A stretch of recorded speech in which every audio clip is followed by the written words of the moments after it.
Trial ಮುಗಿಯವರೆಗೂ ಕೂಡ ದಾಸನಿಗೆ ಜೈಲೇ ಗತಿ.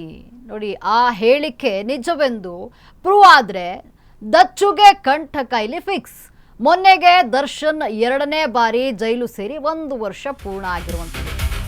ನೋಡಿ, ಟ್ರಯಲ್ ಮುಗಿಯೋವರೆಗೂ ಕೂಡ ದರ್ಶನ್ಗೆ ಜೈಲೇ ಗತಿ ಎಂಬಂತಾಗಿದೆ. ಈಗ ಒಂದು ಹೇಳಿಕೆ ನೀಡಿದ್ರು, ಆ ಹೇಳಿಕೆ ನಿಜ ಅಂತ ಪ್ರೂವ್ ಆಗಿಬಿಟ್ರೆ ದರ್ಶನ್ಗೆ ಕಂಠಕ ಇಲ್ಲಿ ಫಿಕ್ಸ್, ಯಾವುದೇ ಡೌಟ್ ಇಲ್ಲ. ಮೊನ್ನೆಗೆ ದರ್ಶನ್ 2ನೇ ಬಾರಿ ಜೈಲು ಸೇರಿ 1 ವರ್ಷ ಪೂರ್ಣ ಆಗುವಂಥದ್ದು. ಕಾನೂನು ಹೋರಾಟದಲ್ಲಿ ಏಳು ಬೀಳು ಸಾಕಷ್ಟು ಸವಾಲನ್ನ ನೋಡಿದ್ದಾರೆ.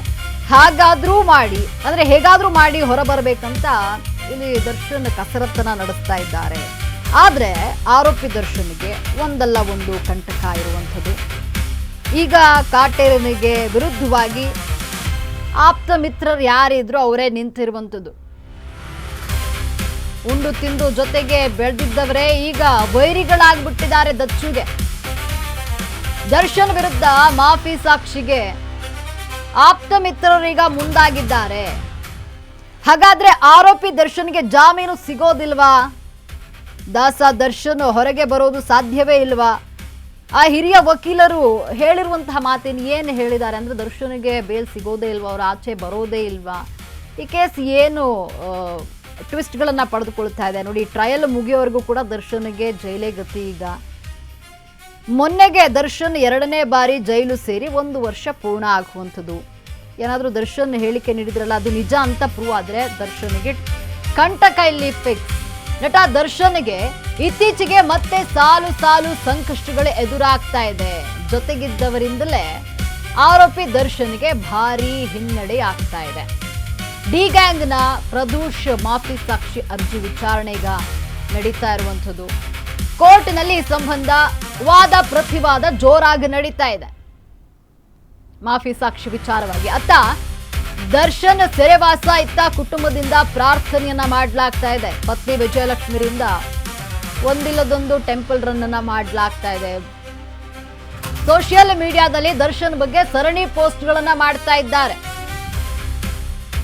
ಇತ್ತ ಕಣ್ಣರಳಿಸಿ ಕಾದು ಕೂತಿದ್ದಾರೆ ಡಿ ಕಂಪನಿ ಅಭಿಮಾನಿಗಳು.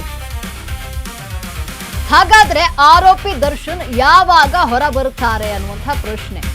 ಇದಕ್ಕೆ ಮುಕ್ತಿನೇ ಇಲ್ವಾ? ದರ್ಶನ್ಗೆ ಜೈಲೇ ಫಿಕ್ಸ್ ಆಗ್ಬಿಡುತ್ತಾ ಅಂತ ನಟ ದರ್ಶನ್ಗೆ ಇತ್ತೀಚೆಗೆ ಸಾಲು ಸಾಲು ಸಂಕಷ್ಟಗಳು ಎದುರಾಗಿರುವಂಥದ್ದು. ಜೊತೆಗಿದ್ದವರಿಂದಲೇ ಆರೋಪಿ ದರ್ಶನ್ಗೆ ಭಾರಿ ಹಿನ್ನಡೆ ಆಗ್ತಾ ಇದೆ. ಡಿ ಗ್ಯಾಂಗ್ನ ಪ್ರದೂಷ್ ಮಾಫಿ ಸಾಕ್ಷಿ ಅರ್ಜಿ ವಿಚಾರಣೆ ನಡೀತಾ ಇದ್ದು ಕೋರ್ಟ್ನಲ್ಲಿ ಸಂಬಂಧವಾಗಿ ವಾದ ಪ್ರತಿವಾದಗಳು ಜೋರಾಗಿ ನಡೀತಾ ಇದೆ. ನೋಡಿ, ಹಿರಿಯ ವಕೀಲರು ಹೇಳಿದ್ದೇನು, 1 ವರ್ಷದಿಂದಲೂ ದರ್ಶನ್ಗೆ ಕೋರ್ಟ್ನಲ್ಲಿ ಹಿನ್ನಡೆ ಆಗ್ತಾ ಇದೆ. 2ನೇ ಬಾರಿ ಜೈಲಿಗೆ ಹೋದ್ಮೇಲೆ ಎಲ್ಲಾ ಕೋರ್ಟ್ನಲ್ಲೂ ಕೂಡ ಹಿನ್ನಡೆ ಆಗ್ತಾ ಇರುವಂಥದ್ದು. ಸೆಷನ್ ಕೋರ್ಟ್, ಹೈಕೋರ್ಟ್, ಸುಪ್ರೀಂನಲ್ಲೂ ಮುಖಭಂಗ ಆಗಿದೆ. ಬಹುತೇಕ ಅರ್ಜಿಗಳು ರಿಜೆಕ್ಟ್ ಆಗಿವೆ. ಈ ಬಗ್ಗೆ ವಕೀಲರಿಂದಲೂ ಕೂಡ ಪ್ರಕರಣದ ಬಗ್ಗೆ ಸಾಕಷ್ಟು ವಿಮರ್ಶೆಯನ್ನ ಇದ್ದು, ಇನ್ನು ಮಾಫಿ ಸಾಕ್ಷಿ ವಿಚಾರ ಆರೋಪಿ ದರ್ಶನ್ಗೆ ದೊಡ್ಡ ಕಂಟಕ ಆಗುವಂಥದ್ದು.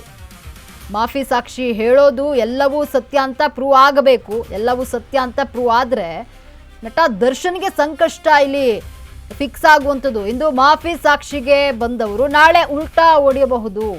ಹೀಗಾಗಿ ಆರೋಪಿ ದರ್ಶನ್ ಅರ್ಜೆಂಟ್ ಮಾಡಬಾರ್ದಾಗಿತ್ತು. ಆಗಸ್ಟ್ 18ರ ಒಳಗೆ ಸುಪ್ರೀಂ ಕೋರ್ಟ್ಗೆ ಹೋಗಿ ಬರೋಕ್ಕಾಗಲ್ಲ. ಹೀಗಾಗಿ ಎದುರಿಸಲೇಬೇಕಾದಂತಹ ಸ್ಥಿತಿ ಅಂತ ವಕೀಲ NT ನಾಣಯ್ಯ ತಿಳಿಸಿರುವಂಥದ್ದು. ಅಂದರೆ ಏನು, 1 ವರ್ಷದಿಂದ ನಟ ದರ್ಶನ್ಗೆ ಕೋರ್ಟ್ನಲ್ಲಿ ಹಿನ್ನಡೆ ಆಗ್ತಾ ಇದೆ. 2ನೇ ಬಾರಿ ಜೈಲಿಗೆ ಹೋದ್ಮೇಲೆ ಎಲ್ಲ ಕೋರ್ಟ್ನಲ್ಲೂ ಹಿನ್ನಡೆ, ಅಂದರೆ ಸೆಷನ್ ಕೋರ್ಟ್, ಹೈಕೋರ್ಟ್, ಸುಪ್ರೀಂ ಕೋರ್ಟ್ನಲ್ಲೂ ಮುಖಭಂಗ ಆಗಿದೆ. ಬಹುತೇಕ ಅರ್ಜಿಗಳು ರಿಜೆಕ್ಟ್ ಆಗಿವೆ ಅಂತ ಹಿರಿಯ ವಕೀಲ ಇಲ್ಲಿ ತಿಳಿಸ್ತಾ ಇರುವಂಥದ್ದು. ಜೊತೆಗೆ ಈ ಬಗ್ಗೆ ವಕೀಲರಿಂದಲೂ ಪ್ರಕರಣದ ಬಗ್ಗೆ ಸಾಕಷ್ಟು ವಿಮರ್ಶೆ ಇದೆ. ಇನ್ನು ಮಾಫಿ ಸಾಕ್ಷಿ ವಿಚಾರ ಬಂದರೆ ಆರೋಪಿ ದರ್ಶನ್ಗೆ ದೊಡ್ಡ ಕಂಟಕ. ಮಾಫಿ ಸಾಕ್ಷಿ ಹೇಳೋದು ಎಲ್ಲವೂ ಸತ್ಯ ಅಂತ ಪ್ರೂವ್ ಆಗಿಬಿಟ್ರೆ, ಎಲ್ಲವೂ ಸತ್ಯ ಅಂತ ಪ್ರೂವ್ ಆದರೆ ನಟ ದರ್ಶನ್ಗೆ ಇದು ಸಂಕಷ್ಟ ತಪ್ಪಿದ್ದಲ್ಲ.